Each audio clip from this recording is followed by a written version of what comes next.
Okay, let's look at the family tree for Sir Henry Neville, the true Shakespeare. Keep this straight, there was a Sir Henry Neville, which we call number 2, because his father was also a Sir Henry Neville. Sir Henry Neville, very well connected, politically well connected. We'll see it as we go along. In addition, he married into a lot of money. His family had a lot of money in their own right, but then he married into a huge amount of money. So it's a very complicated family tree, as many of these trees are. Nothing unusual about that. A couple of high points. Sir Henry Neville, the real Shakespeare, was related through marriage to that very famous Sir Francis Bacon, who at one time was also considered to be the real Shakespeare, but obviously cannot be. So anyway, let's look at the family tree. Sir Henry Neville II, the real Shakespeare, was the son of Sir Henry Neville I, who was in the Privy Council to Henry VIII. That's how politically well connected they were.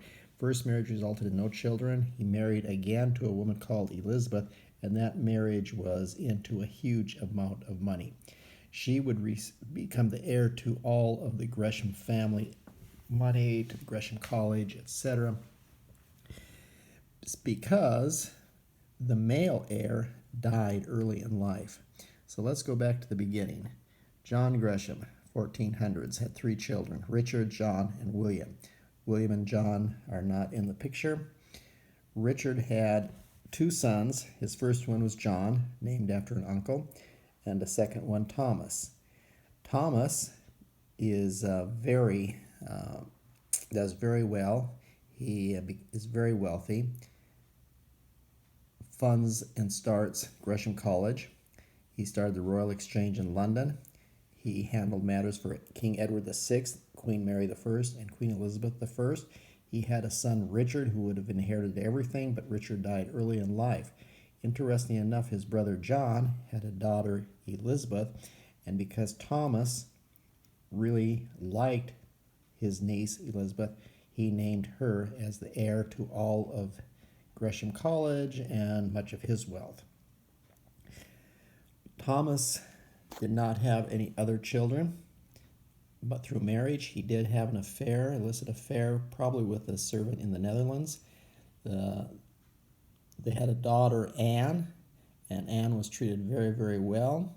She was born there in 1549, as you can see, and then she married into the Bacon family.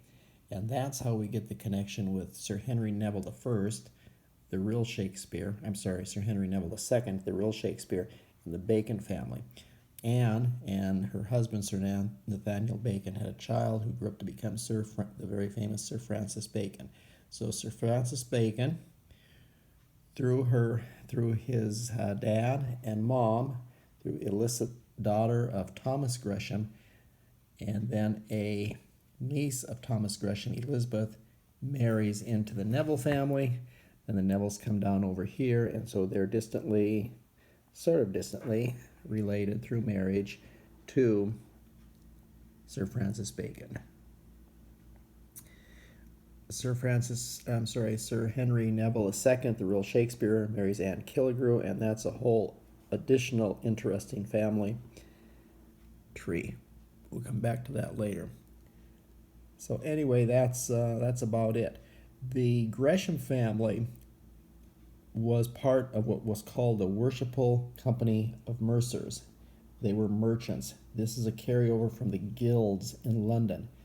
There were initial 12 guilds in London, and now there are about 120 recognized guilds. The first, most famous, probably I think it accounts for 1/6 of all the financial money, was the Worshipful Company of Mercers. Mercers meaning merchants, and the merchants in wool and grain. And that's the story of John C. Thomas, who is this John up here,